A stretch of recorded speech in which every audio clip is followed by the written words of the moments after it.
നമ്മൾ വന്നിരിക്കുന്ന വറുത്തരച്ച കൊഞ്ച് കറി ഉണ്ടാക്കാനായിട്ടാണ്. ഇതിനാവശ്യമുള്ള കൊഞ്ച് നമ്മൾ വൃത്തിയാക്കി കഴുകി എടുത്ത് വെച്ചിട്ടുണ്ട്. പിന്നെ നമുക്ക് അതിന് വേണ്ട കുറച്ച് ഇൻഗ്രീഡിയൻസ് ആണ് കുഞ്ഞുള്ളി, പച്ചമുളക്, ഇഞ്ചിയും വെളുത്തുള്ളിയും കൂടെ മിക്സാക്കി ചെയ്തത്. പിന്നെ നമ്മുടെ തേങ്ങ ചിരവിയത് നമ്മളിപ്പോൾ ഇവിടെ നിന്ന് വറുത്തുകൊണ്ടിരിക്കുകയാണ്. ബ്രൗണിഷ് ഷെയ്ഡ് ആകുന്നുണ്ട്. അപ്പുറത്ത് ചീനച്ചട്ടി വെച്ചിട്ടുണ്ട്. പുളിവെള്ളം ഉണ്ട് കേട്ടോ. പുളി നമ്മൾ കുതിർക്കാനിട്ട് വെച്ചേക്കാണ്. നമുക്ക് കിട്ടിയ കുഞ്ഞ് കൊഞ്ചാണ് കേട്ടോ, അതാണിത്. നമ്മൾ പിന്നെ മുളക് പൊടി, മല്ലിപ്പൊടിയൊക്കെ ഇട്ട് നമ്മുടെ തേങ്ങ ഒന്ന് ഇതാക്കി എടുക്കുകയാണ്.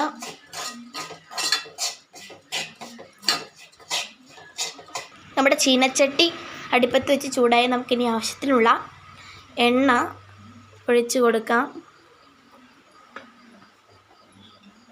എണ്ണ ചൂടാവുന്നു. നമ്മൾ ആവശ്യത്തിനുള്ള കടുക് ഇട്ടിട്ടുണ്ട്. ഇത് മൂത്തിപ്പോൾ പൊട്ടുവേ. ഇനി നമ്മൾ കടുക് പൊട്ടിയിട്ടുണ്ട്. അത് നമുക്ക് ആവശ്യമായിട്ടുള്ള മറ്റേ എടുത്ത് വെച്ചില്ലേ, അത് നമുക്കിതിലേക്ക് ഇട്ട് കൊടുത്ത് നന്നായിട്ട് വഴറ്റിയെടുക്കണം.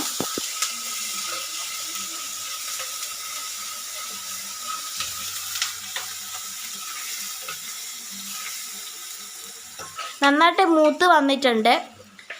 ഇതിലേക്ക് നമുക്ക് ആവശ്യത്തിനുള്ള മഞ്ഞൾപ്പൊടി ഇട്ട് കൊടുക്കാം. നമുക്ക് വേണ്ടത്ര മഞ്ഞൾപ്പൊടി ഇട്ട് കൊടുക്കാം. നന്നായിട്ട് ഇളക്കാം.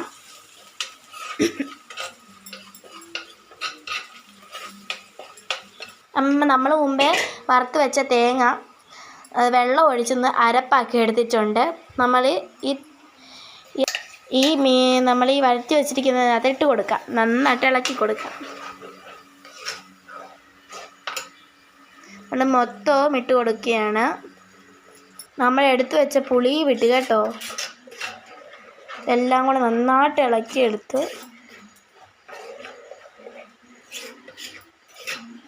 നമ്മൾ ആവശ്യത്തിനുള്ള ഉപ്പിട്ട് കൊടുക്കുക.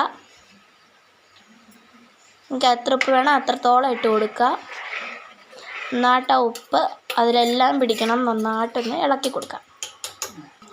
നമ്മൾ ചെറുതായിട്ട് തിളച്ച് പൊങ്ങി വരുന്നുണ്ട്. നമ്മുടെ കൊച്ചിനകത്ത് ഇച്ചിരൂടെ വെള്ളം ഒഴിച്ച് നന്നാക്കി കഴുകി എടുക്കുന്ന പോലെ ഇതാക്കുന്നുണ്ട്. നമ്മളിനി ആ ചാറിലേക്ക് കൊഞ്ച് ഇട്ട് കൊടുക്കുകയാണ്.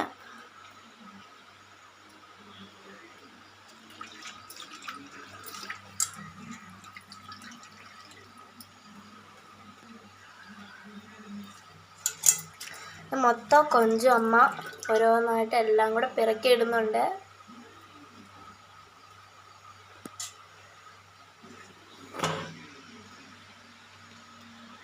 അമ്മ എല്ലാം ഇട്ടൊന്ന് മിക്സാക്കി കേട്ടോ. എല്ലാം ഇട്ടൊന്ന് ഇളക്കി. നമ്മുടെ കൊഞ്ചുകറി റെഡിയായി.